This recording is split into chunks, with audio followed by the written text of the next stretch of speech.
Welcome to MHA Digital Communities. My name is Angela and I am a Qigong instructor. I am delighted to share with you all the Qigong exercises, a traditional Chinese art form, a form of gentle exercise that we can flow together. Specifically, we are going to learn the Dao Yin, Yang Shen Gong Shi Fa. Now that is quite a mouthful, so I'm going to call it the Dao Yin 12-step.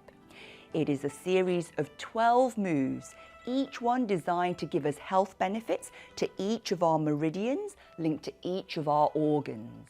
The idea behind this is that we do a little bit of this, little and often. Everyday practice, if at all possible, and that way, you know, prevention is better than cure. We can maintain the health of our organs, of our mental health, as well as our physical being, and we can find health and harmony together.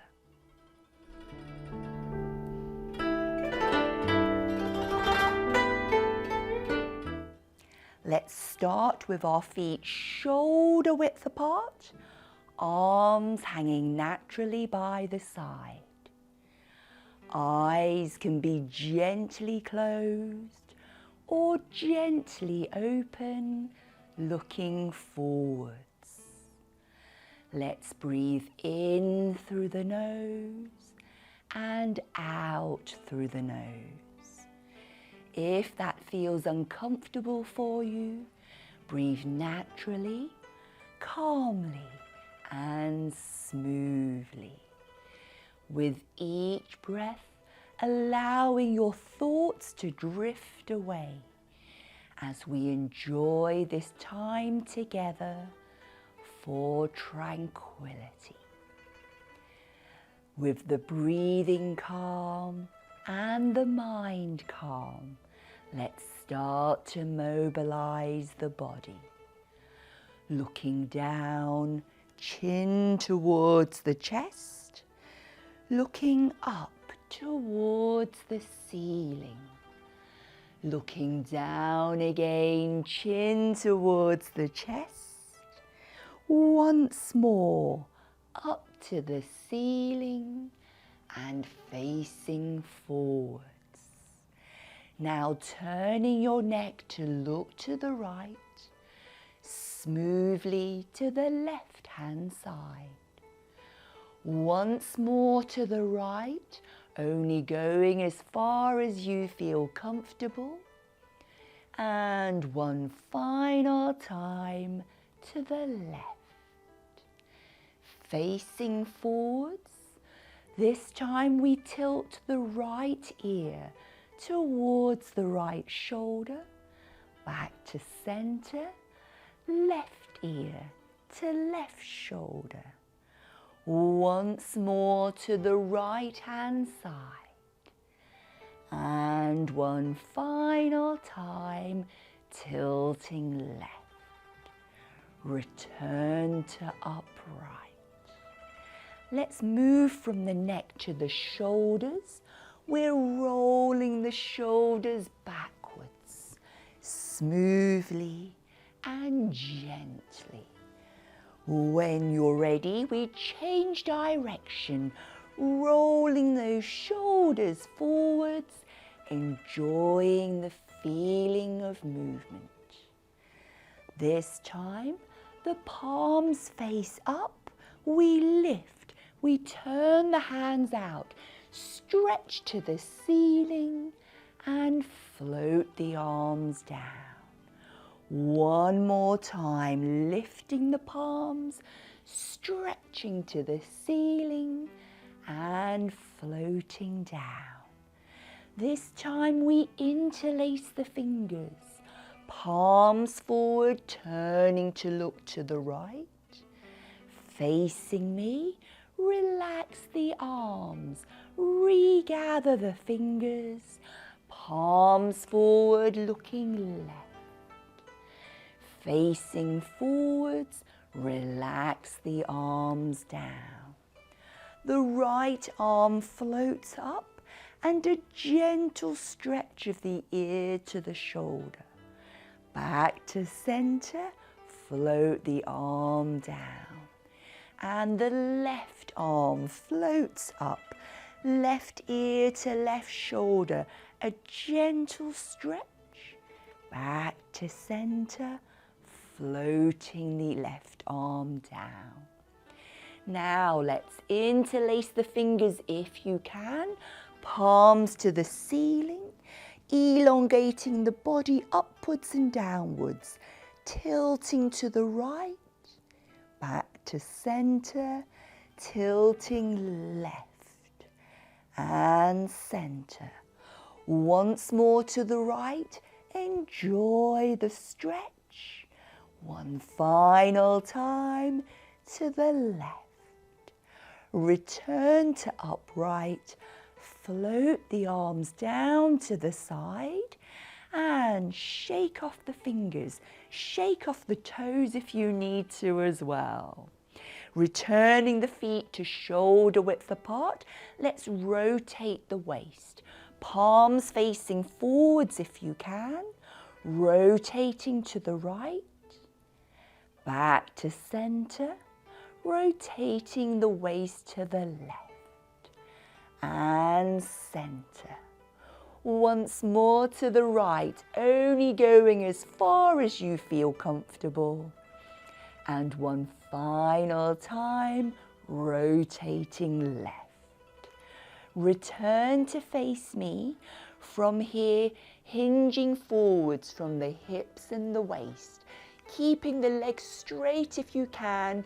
Feel a gentle stretch in the back of the legs. Return to upright. Throw your fingers forward like you've got sand in the palms of your hands. Then placing your hands on your back to support yourself, gently arch backwards. We're opening up the chest area. We're squeezing the shoulder blades together and return to upright. Now we move on to the hips. Hands can be on or near the hips. Knees are soft and we're drawing some hip circles in one direction first of all. Picture your tailbone tracing continuously and smoothly around the face of a clock. And let's change direction, opposite way around that clock face, releasing any niggles along the way. Now we move on to the knees. We bring the feet together with the palms of your hands, massaging the knees warm from the front of the kneecaps. Then when you're ready, sliding the hands in between the knees, getting the insides lovely and warm. Now we slide the hands to the outside of the knees. And finally, if you can, reaching round to the back of the knees so the knees are nicely warmed up. Return to upright when you're ready. Now we take the feet out to shoulder width apart again. We're going to do some gentle squats. Warm up the quads, warm up the glutes. You can have your arms across your chest and shoulders, or you can have your arms forward for a little bit of balance. We're going to sit the bottom backwards into an imaginary chair and then return upright. Again, only sitting backwards as far as you feel comfortable and upright. One more time. Eyes glance forwards and down as you squat. Check the knees are not forward of the toes.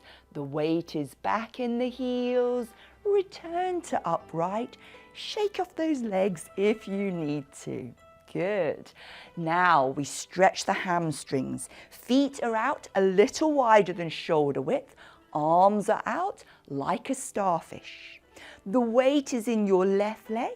Lift up the right toe. Keep the right leg straight. Forward bend. Windmill your left fingers towards the right foot. Only go as far as you feel comfortable. Then return to upright. We windmill the arms back to starfish. Weight is in the right leg this time. Left toe up, left leg straight. We windmill the right fingers towards the left toe. Feel a gentle stretch in the back of the leg, easing up. Float the arms down, walk the heels and the toes in nice and safely. Onto the ankles now. Weight is in your left leg, right foot ready. Toe and heel are pointing and flexing alternately. Then we change to outside and inside, working that ankle in a slightly different direction. And then we place the foot gently on the floor, toe and ball supported, rotating the ankle round in one direction. Now let's change direction, releasing any clicks and niggles along the way. Let's change legs now. Weight is in your right leg, left foot ready, toe and heel, pointing and flexing alternately. Then we change to outside and inside of that ankle and foot, getting good mobility there. And then finally, we're rotating that ankle. You can have your foot supported on the floor. If you prefer, you can lift the foot off and rotate in mid-air. Don't forget to change the direction of rotation and choose the option that works best for you. Let's have both feet flat on the floor. We're going to warm up the fingers and the wrists now. Fingertips together, float the arms forwards, relax the elbows, press your palms forwards towards me. Soften the knees, float the arms down, fingertips together, open the hands, stretch the arms, palms to the left and the right. Then bringing the palms together into prayer position. Interlace the fingers if you can, keeping the elbows relatively still. We're going to rotate the wrists in one direction. And when you're ready, we change direction, feeling our finger joints activating and mobilizing, as well as the wrist joints. From here, we reach the hands forwards, out to the side, and from shoulder height, we drop the arms. Our knees are soft, the arms are dropping with gravity. We're loosening off the waist and encouraging the chi to flow along all of our meridians. Ready for our Qigong practice together? Gradually slowing down the arms and the waist. Bring the feet in again. That is our warm-up routine complete.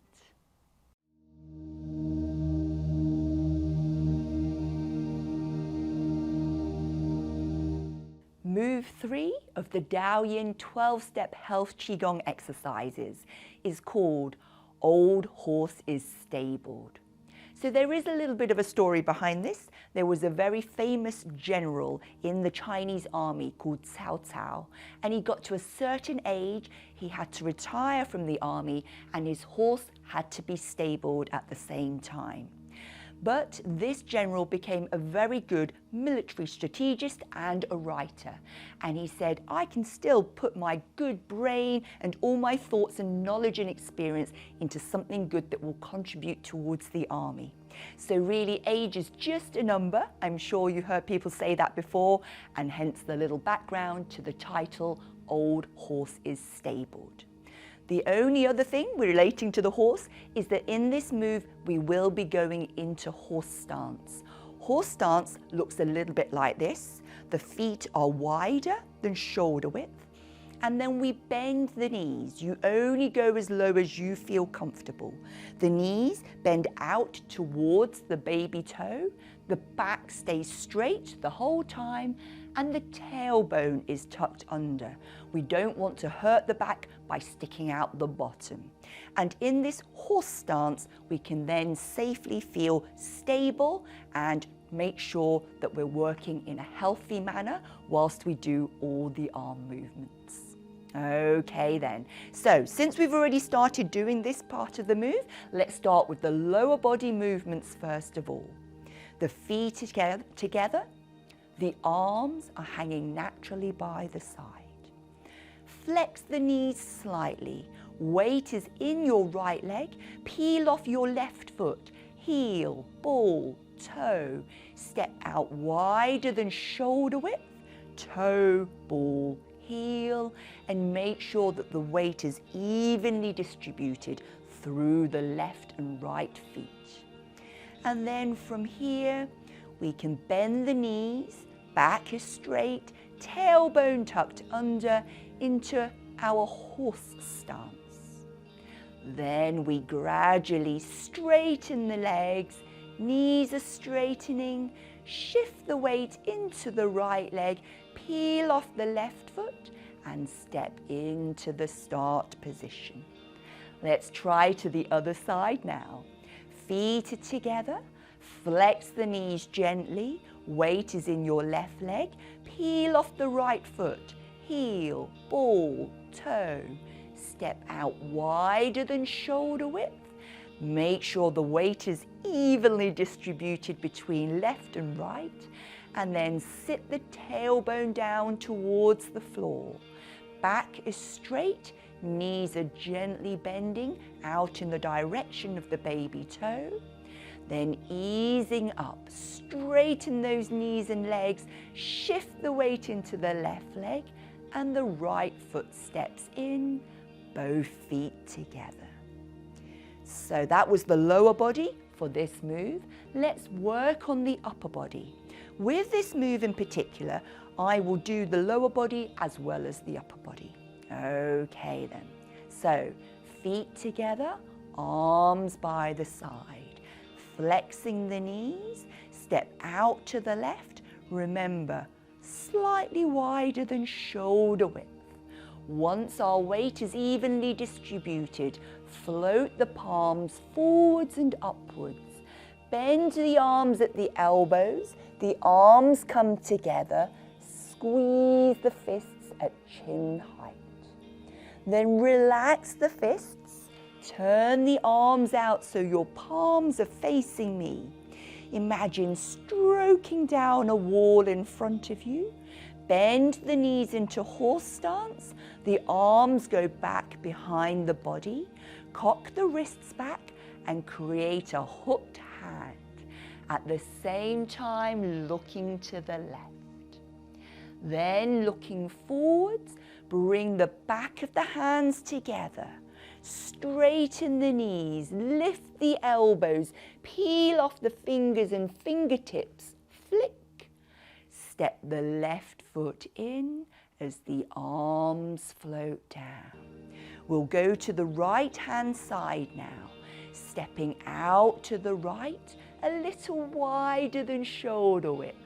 Palms float upwards, bend the elbows, arms together, squeezing the middle fingertip into the center of the palm. Relax your fists, open your hands, reaching up. Stroke the palms down your imaginary wall, bending the knees, keeping the back straight into horse stance. Arms go back, cock the wrists, shang shang hooked hands looking to the right. Then facing forwards, bring the back of the hands together, straighten the knees, peel off the fingers and fingertips, flick. Step the right foot in, arms float down. Now remember with this move, as we bend down into horse stance, you choose how low to go. You see now how low we go, how long we take in that position, so you judge what works best for you. In terms of the hooked hands, the thumb is resting on the fingers, on the index finger, so we're massaging 2 acupoints on the lung meridian and on the intestine. So this move is really good for respiratory illnesses and also our digestive system. And together with strengthening the leg muscles as we go into horse stance, it's a really good overall good body health position. In addition, when we squeeze that fist together, the middle fingertip going to the center of the palm, that's helping with our cardiac system as well. I hope you enjoyed move 3.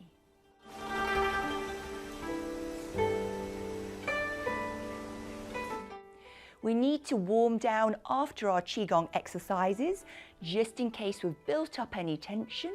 We want to relax the body and we want to feel reinvigorated as well. So we start with our feet shoulder width apart, arms hanging naturally by the side. The waist is relaxed, the shoulders are relaxed. And in your own time, rotating the waist left and right. Let the arms swing freely from the shoulder joint, letting gravity do its thing. And if you want to, you can pivot up onto your heels so the toes are up. Or if you prefer, you can pivot up onto your toes, lifting off the heel. Let the arms swing freely. If you want to, the back of your hand gently taps the lower back, releasing any niggles. And if you want to, we reach the hand up to the opposite shoulder and neck area, tapping away any tension there, releasing any niggles. Then gradually slowing down the arms and the waist. The next part that we're going to do is taking the center of your palm, having a slightly cupped hand. We're going to tap down the inner arm and then up the outer arm, tapping only as hard as you feel comfortable. Let's go.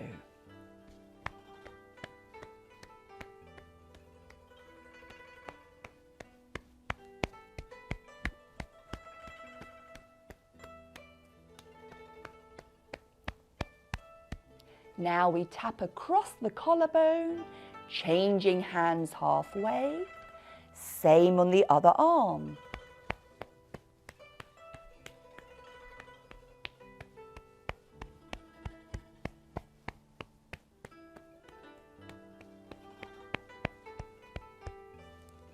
Now taking both hands together, we're going to do the same to the leg meridians.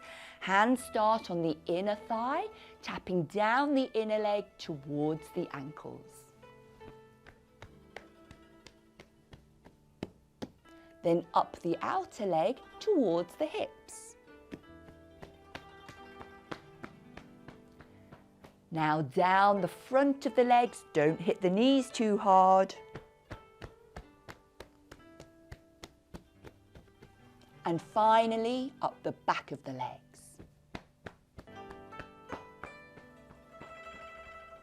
All the way back to the bottom. Relax the arms, relax the legs. And from here, we bring the palms to the center, just below the belly button. We're returning our chi to where it started off. The chi has been flowing around our body during our exercise, and now it can settle here to be cultivated and nourished.